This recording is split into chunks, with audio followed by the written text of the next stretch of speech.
বলেন যে একটা নতুন লিংক দেওয়া হয়েছে, একটা নতুন লিংক দেওয়া হয়েছে, তো ওখান থেকে তোদের আর কি মানে আবার মানে নতুন একটা পোস্ট করেছে, আগের পোস্টটা ডিলিট করে একটা পোস্ট দেওয়া হয়েছে, বলতে দ্যাট ওয়ান ফেসবুকে। হ্যাঁ দেখছো, তার পুরনো পোস্ট ডিলিট করে একটা নতুন পোস্ট আর কি দেওয়া হয়েছে। হ্যাঁ হ্যাঁ হ্যাঁ okay, go to the first link. হ্যাঁ হ্যাঁ হ্যাঁ প্রথম লিংকটাতে যেতে। শোন, এখন যে প্রথম লিংকে যা আর কি, দুইটা আছে, গো টু দ্য ফার্স্ট ওয়ান। দুইটা আছে না ওখানে? হ্যাঁ ফার্স্ট ওয়ানে যাবে। হ্যাঁ, go through the first one. হ্যাঁ ফার্স্ট ওয়ান যেটা, হ্যাঁ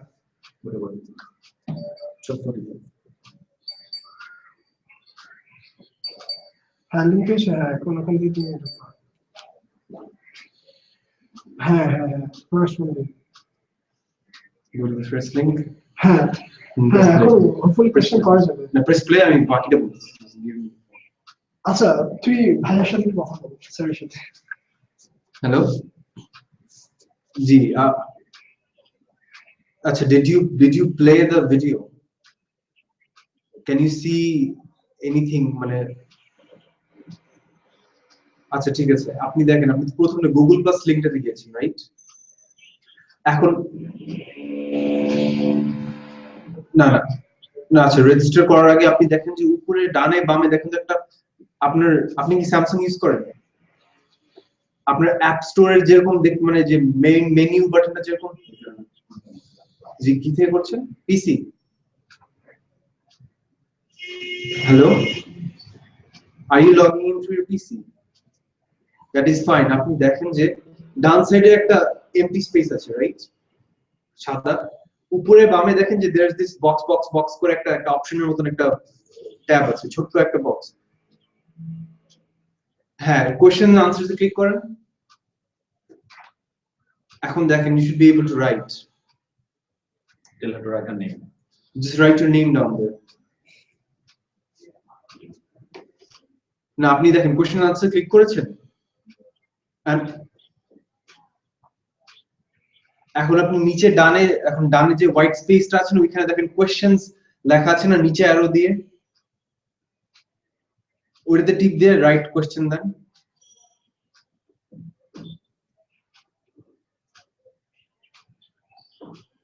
কি লেখা আসছে ওখানে নিচে টিপ দিলে?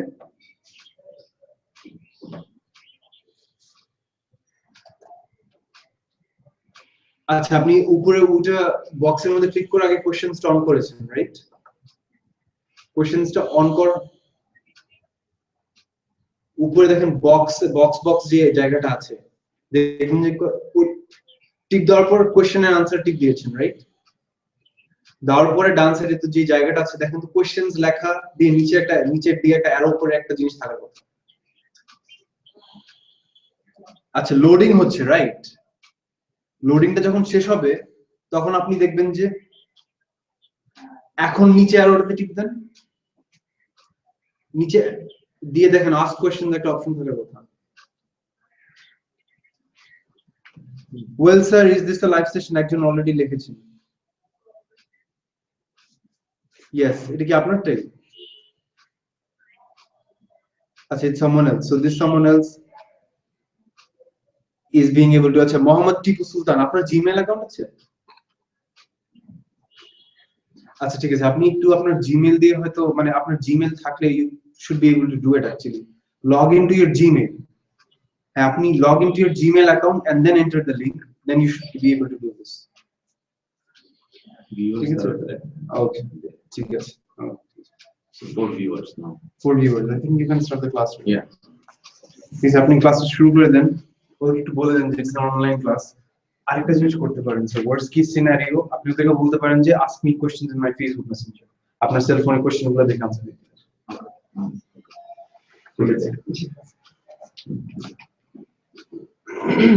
Tipu Sultan, I can see your question, and yes, I can confirm that this is the online live session. Hello. I hope you are still there. And those who are online now, can you please write your name at the Q&A tab? so that I know who's present and I can start the class soon. Apologies to everyone. This is still at the test stage. Actually, we are trying to establish this link with all students so that we can continue to give you the support in this situation of the country. So I hope you can bear with us,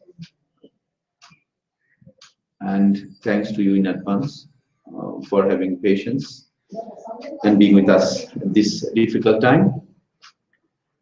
I have one student who's present in the classroom, and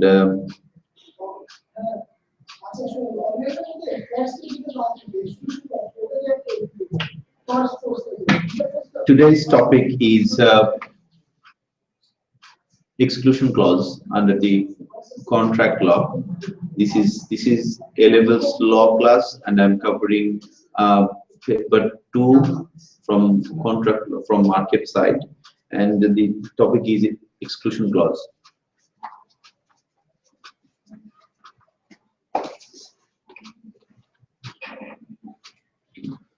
I can see Zafrin Rahman just joined and she responded. Zafrin, I can see your response. Thanks for writing your name there. Now, I hope you can hear me clearly, and let me start the class now. Now, in my last live session here in the classroom, we started talking about exclusion clause as part of the contract terms class. We have so far covered what are the different types of terms. We have seen what is an express term, what is an implied term. We have seen condition, warranty, innominate term. We have also looked at Sale of Goods Act, Section 12, 13, 14, 15. We have also seen the interaction between Sale of Goods Act and Sale of Goods and Services Act 1982. And we have also looked at sections 2 to 5 and sections 12 to 15 of SOXA. Now we're going to start exclusion clause. As we know, or from the term, we can see that exclusion clause is an express term in a contract by which one of the parties they try to exclude their contractual obligation. It is pretty clear that in a contract, when we have two parties X and Y, both X will have his obligations and Y will have his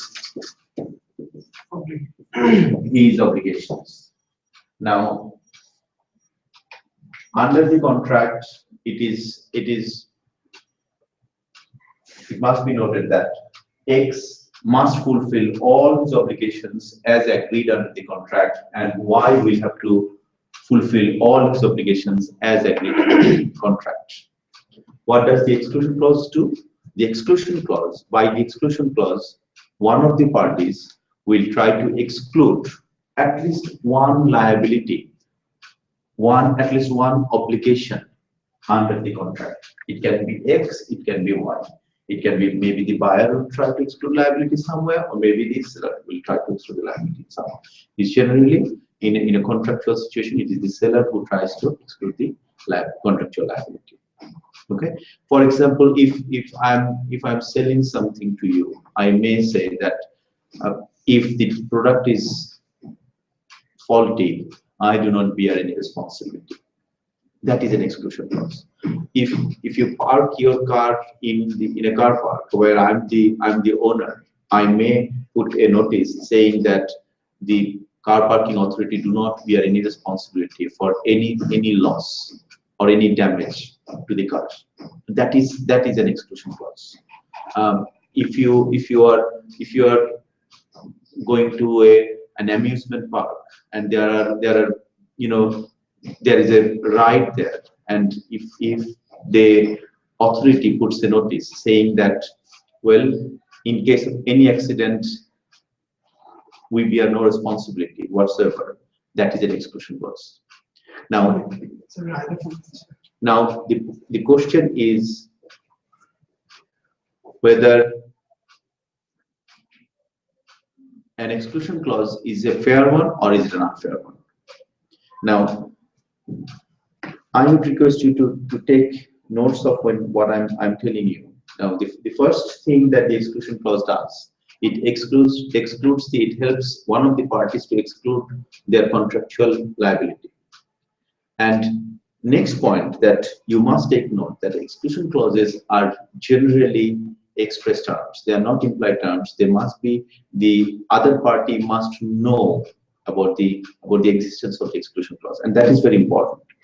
Now, as we understand that an exclusion clause is usually inserted in a contract by that party which has got stronger bargaining power.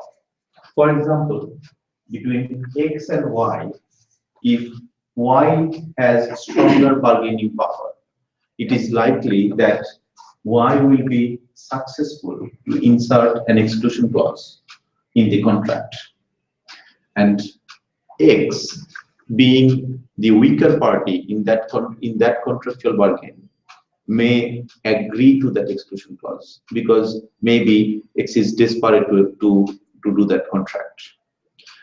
And that is one reason why it is perceived, it is widely acknowledged that exclusion clause is not a fair clause. It's generally is an unfair clause because both parties are charging the money. The party, for example, Y is charging X the full amount for the good, but Y is not fulfilling all the obligations under the contract. And that is the reason why we say that exclusion clause is an unfair one. And as it is an unfair one, in order to protect the consumers, in order to protect the buyer, and to make the contract more fairer, there are various ways of controlling exclusion clause. Now, what we will look at today, we will look at various ways of controlling the exclusion clause, and those ways are mainly can be divided into two parts. Like one mechanism is originating from the common law, and so few mechanisms are originating from the common law, and then we will have to look at the statutory mechanisms to control the exclusion clause.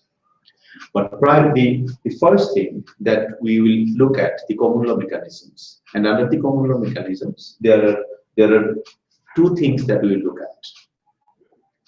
Number one, we will see whether the exclusion clause has been incorporated into the contract properly.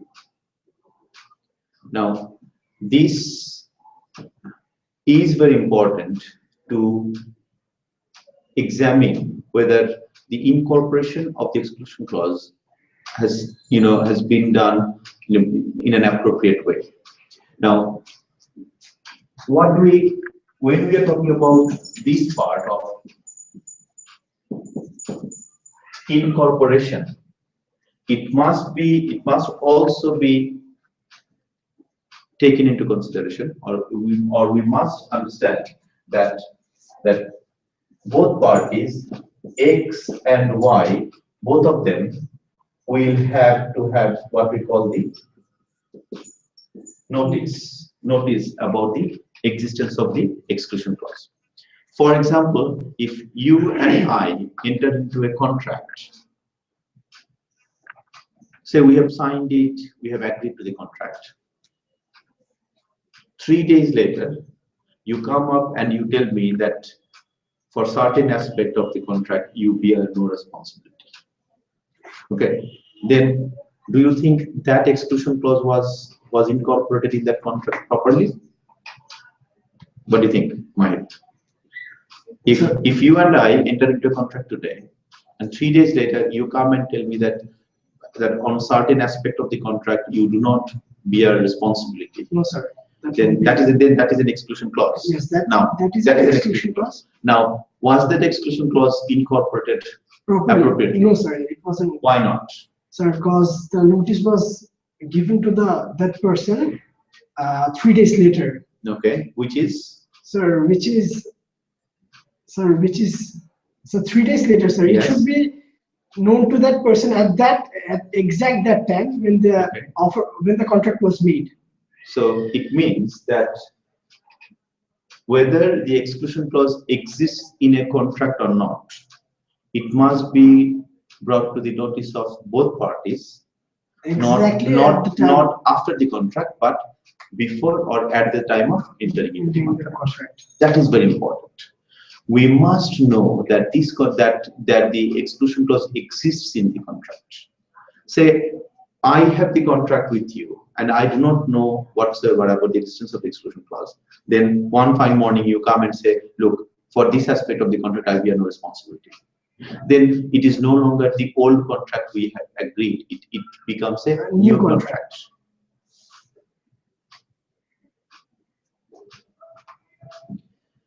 And thank you, Raida. Thank you, Raida, for your feedback. In that, Raida just read that she just wrote that it should have been made known to the other party before the contract was made or when the contract was being made. As we were discussing, yes, that is right. Now the notice of the contract. Now, point is, how do we notify the other party, or how do we notify both parties about the existence of the exclusion clause? That is something terribly important. Now, it depends on what kind of contract we are entering into. Is it a written contract or is it an unwritten contract? Okay, if we are talking about a written contract, then we also have to look at whether the written contract was it a signed document or was it an unsigned document? That's very important. Now, why this is important? Because we enter into various types of written contracts and we put our signature there. Now, we have to understand that the importance of putting the signature in the contract. For example, if this is say, imagine that this is the written contract where you have signed here. What does that mean? What would that imply? That you have agreed with the contract or the terms or the conditions. Putting this signature here on this piece of paper, I'm telling the other party that actually all these terms and conditions written here has been agreed by you. Is it just an agreement? You agree. What am I telling the other party? That the exclusion clause that he has given, you have agreed with that. Forget about the exclusion clause. Once I signed a contract, what does that mean? You have entered into a contract. And you accepted all his terms. I have accepted all his terms and conditions. So what I'm saying, when I'm putting the sign here, I'm saying that actually I read what is there. Oh yes, you read what is there. I understood what is there, and I have voluntarily agreed to all those terms. Yes. Okay. So I'm saying all those three things. Actually, I'm putting my signature there. So I'm saying that I read it all. So when I'm putting a signature and I'm saying that I read it all, that means, do I have the notice or do I have no notice? You have the notice. I have the notice. I read it because I'm saying I read it. Okay. So yes, I'm saying that I have read it, I have understood it, and I have voluntarily agreed to it, which means I have the notice of all the terms. Now think about it. When you enter into an online contract, you do not sign it there, right? Say, for example, when you are opening an account, a Gmail account or a Facebook account, we don't sign it there, but we tick in a box. Yes, we tick in a box. The authorities of Facebook, or Twitter, they would offer you the terms, and you tick in a box. And by ticking the box, what you are saying? You are saying that I have read the contract. Exactly. I have read that everything. Yes. I understood it, and I voluntarily agreed with that. So by ticking that contract, by ticking that box, or by putting a signature there, we are saying that yes, I have the notice of the existence of the exclusion clause. Okay, and when did I have the notice? Did I have the notice before the contract or after the contract? I had the notice before the contract.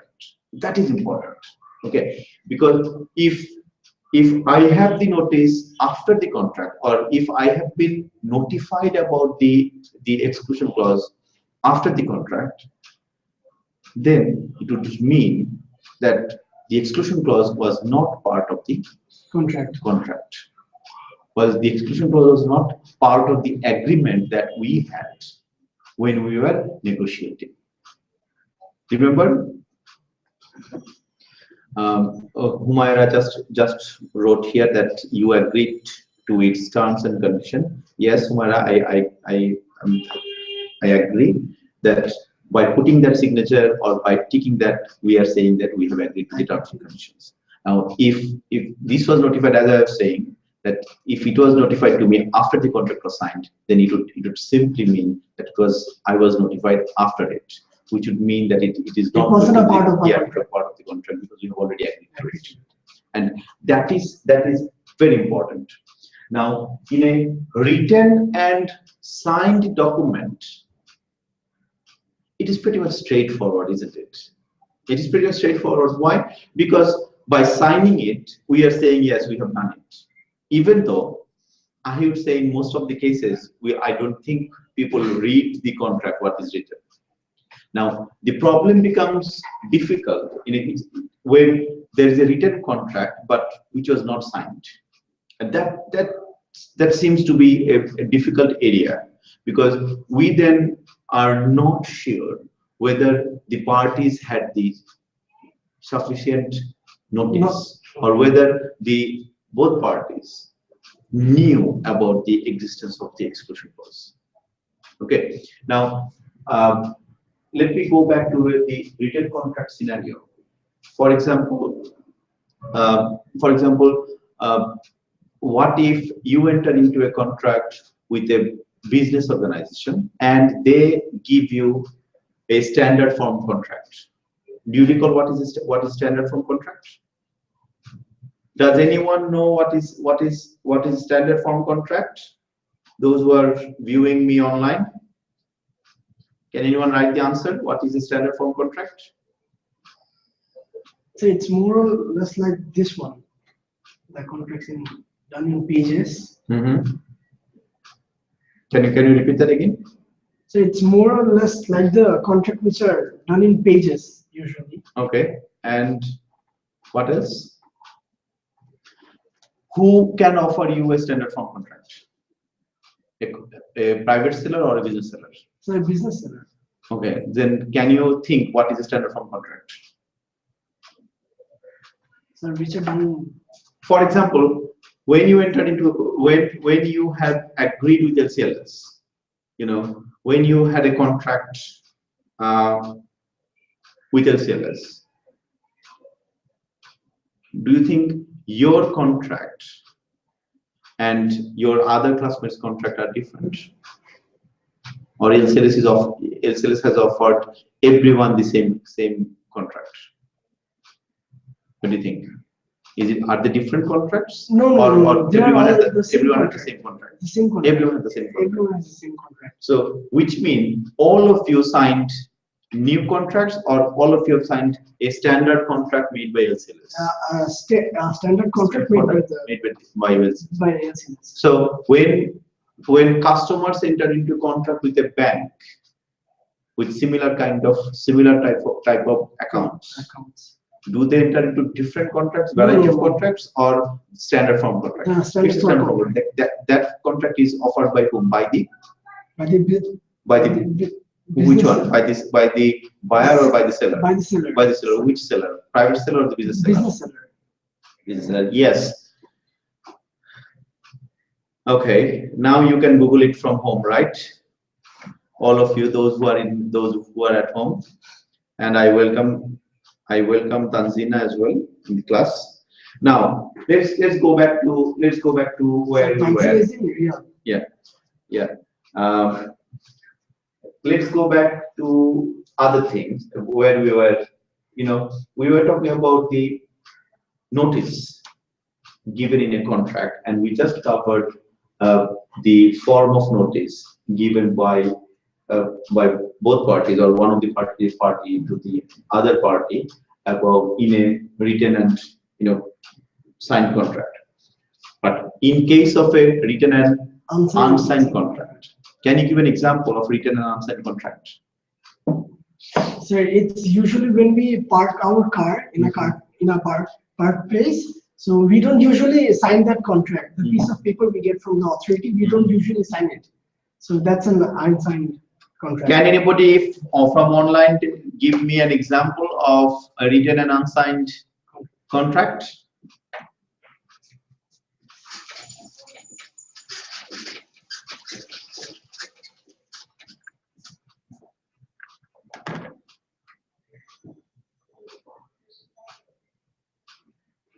Now think about a parking ticket, think about a bus ticket, think about a cinema hall ticket, okay, or a deck chair ticket. These are written contracts, but these are not signed. These are unsigned ones.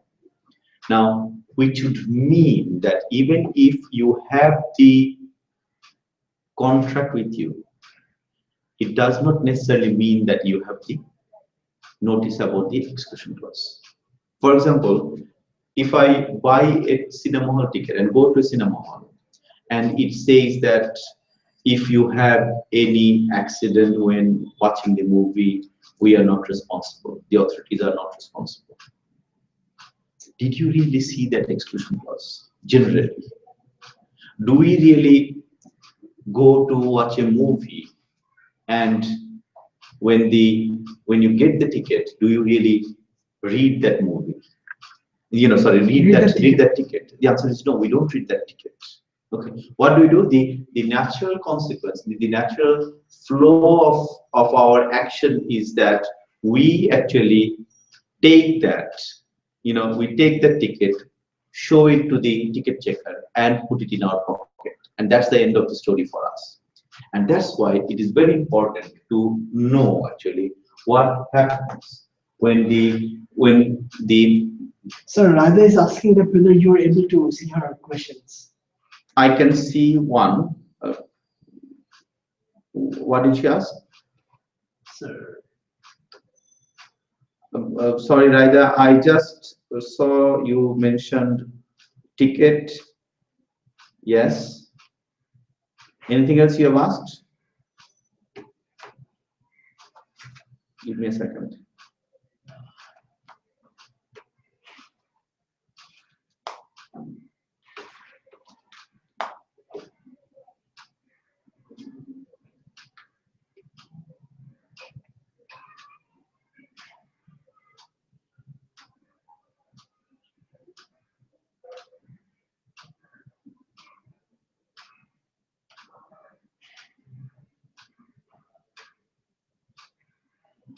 Okay, I can see, yes, I can see all of your responses now. My apologies, people, for not being able to look at it properly. I'm still learning it, so you have to bear with me. All right.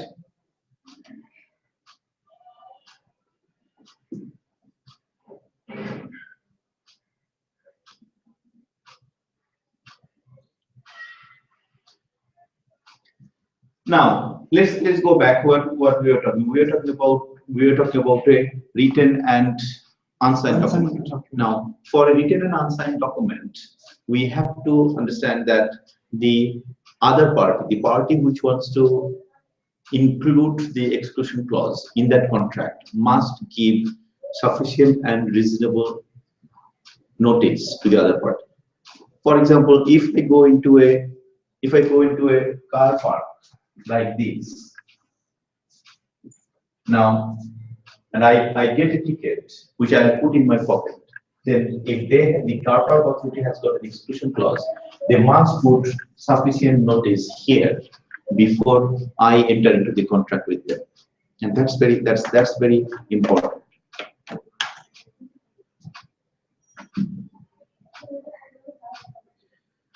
So, right there, you are asking me question that does the exclusion clause gets incorporated when the other party sees it or when it just been inserted in the document? Well, the exclusion clause gets incorporated in the contract validly when both parties are aware of the exclusion clause before they sign it. Okay, which means that both parties must have sufficient notice about the existence of the exclusion clause. In case of a written and signed contract, by putting the signature, you are saying that yes, I have the notice. In case of a written and unsigned contract, the other party must give sufficient and reasonable notice for the incorporation of it. I hope that answers your question. Now, can you think of what is the reasonable step? For example, if you come to a cinema hall and if the cinema hall authority wants to incorporate or let people know an exclusion clause, what would be a reasonable notice? They should use a large board like this one to a place where people to the entrance of the hall where they can include the exclusion clause. Okay, so will it be same for a railway station? Say if the railway authority wants to, if the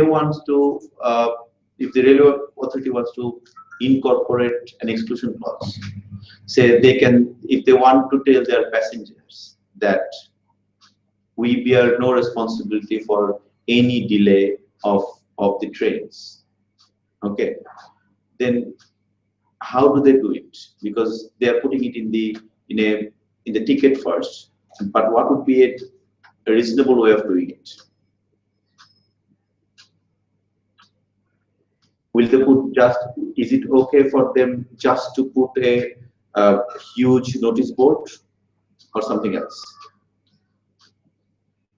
In a reasonable place, it should be highlighted to the people, to the users. It should be highlighted to the users in a reasonable manner. What would be the reasonable manner? By letting the people know when they are purchasing the ticket. You mean putting it in writing in a notice board? Yes, in writing notice board, or they can say in mics. Yes, that's what I wanted to know, because someone may be illiterate. Okay. Maybe I'm buying a ticket, but I someone don't may be know. blind. Yeah, someone may be blind. Maybe I do not know. I do not understand. I can't read. I'm an illiterate person, or I have visual impairment. Okay, or I have some form of other disability for which I cannot read it.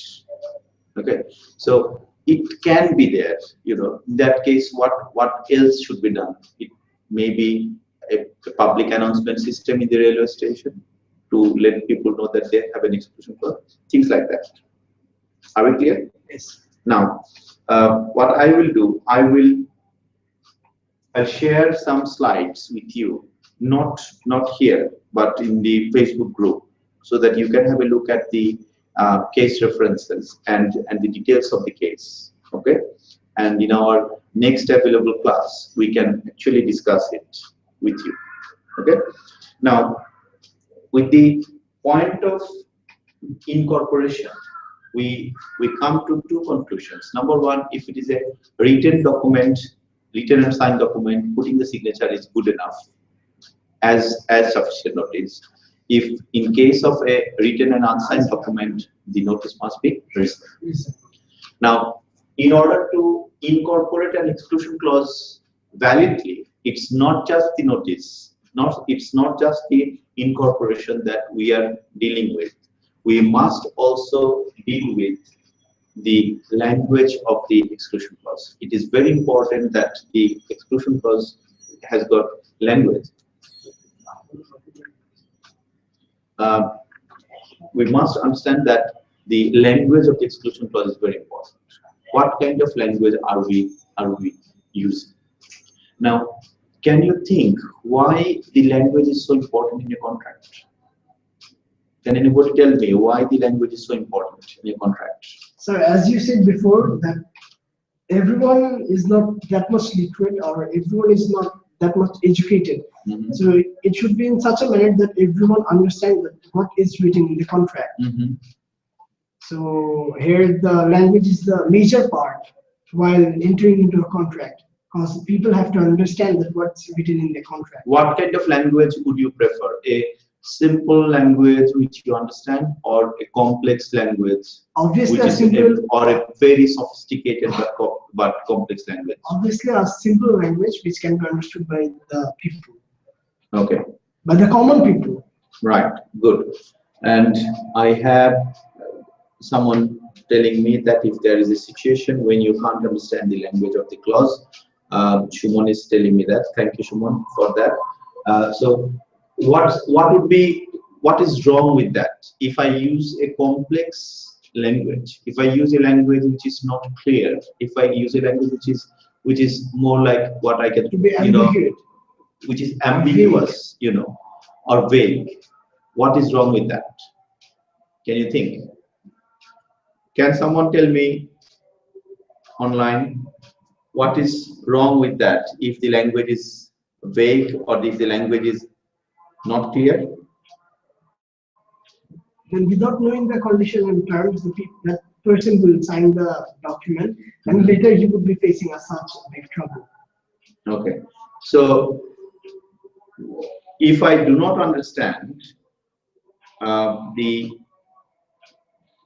language properly, or if the language is ambiguous, when there is a dispute, when a dispute will arise, we maybe I will find myself in a trouble actually. Okay, we always say that read the terms, read what is written there. Okay, and you may find some people saying that well, you have signed for this, it's totally your business why you do not understand it, or they may say that you should have raised a question about it. But maybe in the first place, because you are as you are a layperson, maybe you did not understand the implication of having such language. So the law emphasizes on the clarity of the language, so that those who are entering into the contract, they are not exploited by someone who has got better understanding of it. And that's why another way of putting it is that it is required that everyone, or in every exclusion clause, the language is clear, language is unambiguous. Okay, now if you and I enter into a contract, now I'm putting this question to everybody, hope you are listening. Now if X and Y enters into a contract, and Y puts an exclusion clause in that contract, and that exclusion clause has got words used which are ambiguous. Okay, what would be the first job of the court to look at here? The court would actually first look at who did put this exclusion clause in that contract and whom it is protecting. If I put that exclusion clause in that contract, and if it protects my interest due to the dispute, and it is pretty clear that I use that ambiguous language Voluntarily. willingly, Willingly. knowingly, to put other party Other person in a difficult position in case of a dispute, then the decision of the court is likely to go against me, because I was trying to do something very unfair. Okay, this is something what we call, there's a rule. The rule is known as the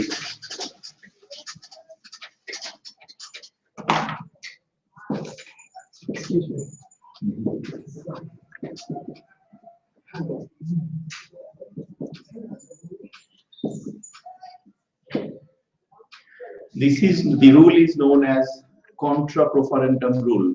Can you all respond and tell me whether you can see the board clearly?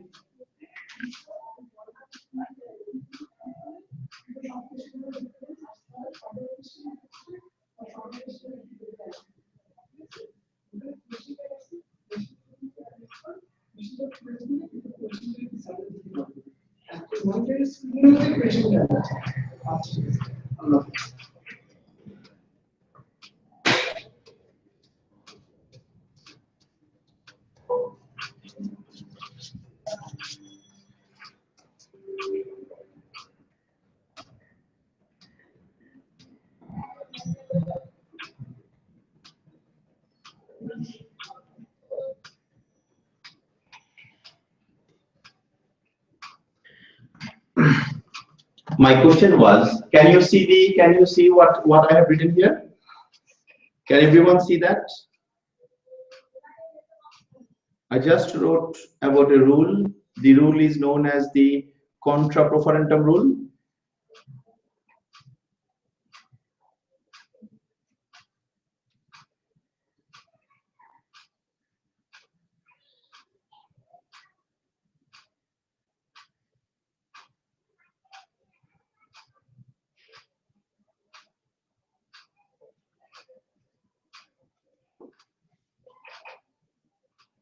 You can't see it clearly? Okay, let me write this.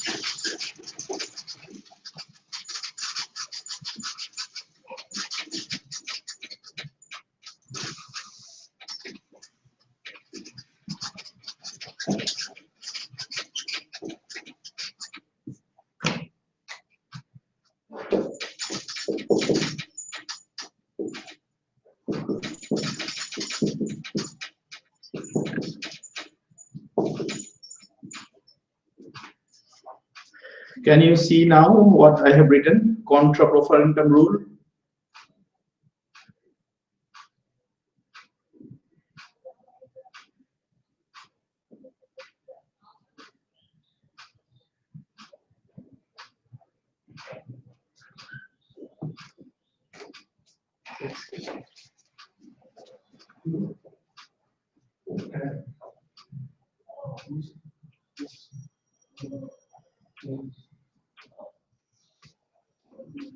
So it's better if you spell that word. Spell that word. If I spell the word, okay. So one of them just asked. Okay, it's contra, C-O-N-T-R-A, contra, C-O-N-T-R-A, contra. Can you see that now?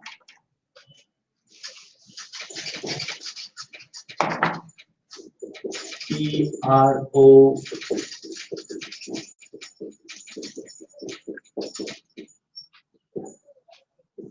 Contra proferentum rule.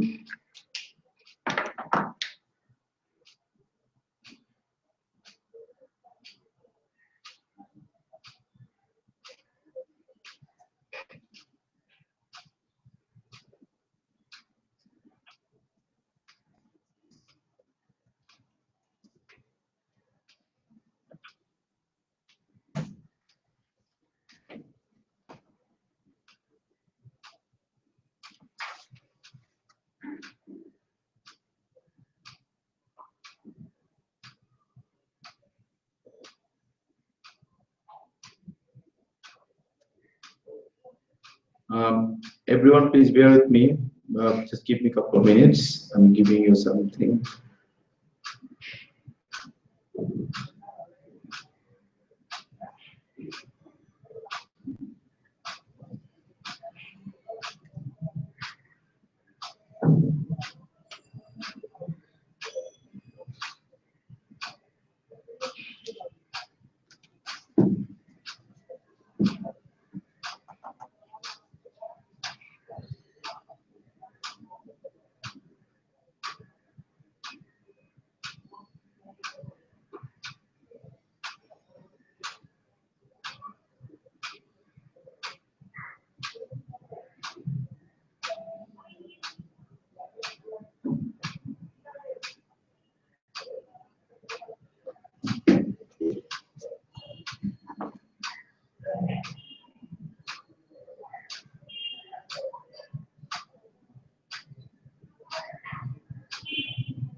Now let me share something with you here.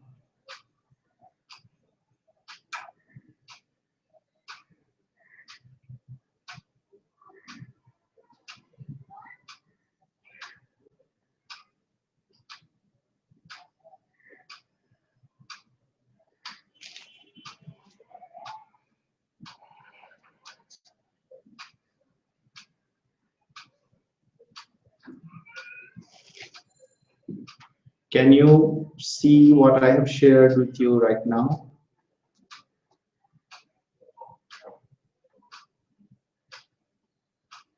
Can you ask them?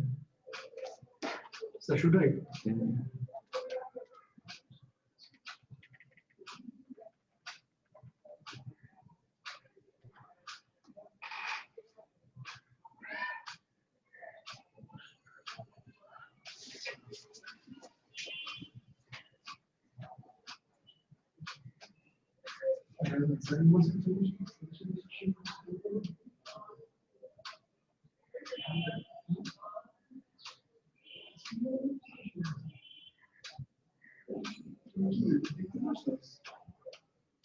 So আপনি কোথায় sir share করেছেন? I have shared a screen share. Screen share. Screen. Sir একটু করে দেখতে পেয়েছি আবার চলে গেছে। আচ্ছা। স্যার একটু আগে করে দিতে হ্যাঁ দিচ্ছি। আচ্ছা দিচ্ছি আমি। আচ্ছা। Tell everyone to bear with me.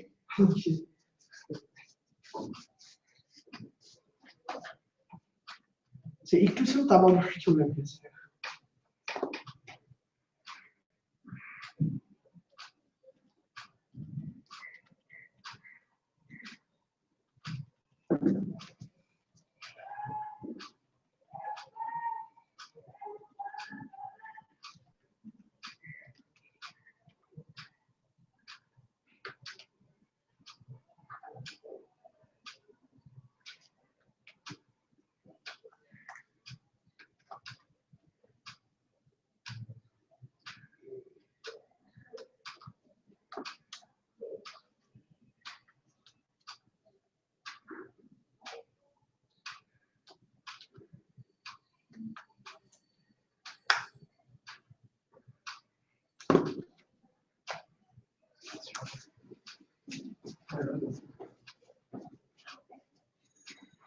Okay.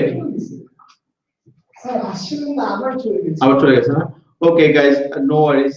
I'll post this on your Facebook group as a file. I'm sorry, I'm still learning it, so I hope you guys bear with me. I'm quickly going through the contra preferendum rule.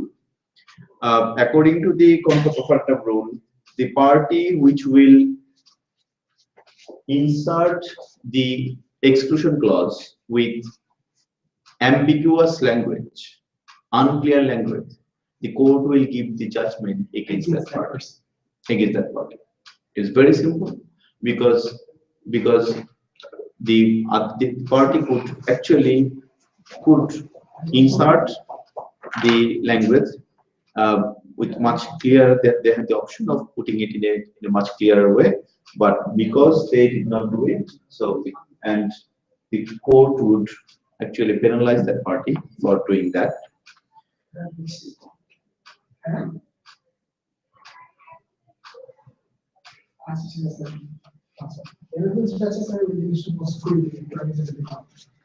Now, I have so far we have looked at a an exclusion clause in case of a written contract, a written and signed contract, written and unsigned contract, and we also now know that there must be the incorporation must be done properly, and we also know that the rules of construction is done very strictly, and there is the existence of the contra preferendum rule. Okay, now we need to also look at the Unfair Contract Terms Act 1977, which is known as the UCTA, and we also need to look at the European regulation in terms of so that we know what is the EU law related to Unfair Contract Terms Act. So where is this rule applied? The contra preferendum rule? Yes, sir. Well, in all exclusion clauses. Okay, if the language is unclear, if the language is ambiguous, the court will give the judgment against that party. The party which has inserted it and which has actually incorporated in the contract. Now, are you guys all clear about it? Can I have hands up from everyone? And I am terribly sorry about the struggle that I'm having with the system. When do you have the next class? Yes, sir. When Next class. is your next class today? Sir, from 2:30. Yes, sir. I think with today's experience so far, I will end the class here. Okay, because I can feel that we need to fine tune certain things, and I thank all of you for being there with me online. And can you also please give me your feedback? Can you all inbox me so that I know what kind of problems that you have faced from there? I'm so sorry. Sir, they wanted you again to explain that rule. Okay. Again. Sorry, sir. It's okay. Now, contra pro frontum rule. I'm sorry. Someone requested to explain it again. When there is an exclusion clause in a contract, and once there is a dispute about that exclusion clause, the court will examine which party has inserted that exclusion clause and which part and whom this exclusion clause is protecting. And if the language in that exclusion clause is not clear, is ambiguous, then it is likely that the judgment will go against that party which has inserted the exclusion clause or whom this exclusion clause is protecting. That is what is a contra pro frontum rule. I hope this is clear for all of you. Okay, and thank you all for being here. I'm sorry I'm finishing the class a bit early because I think we need to sort out certain things here, and I'll get back to you again with fresh set of classes from tomorrow as well. And I would request you to inbox me your feedback on Facebook so that we know what is happening. Okay, thank you everyone. Bye.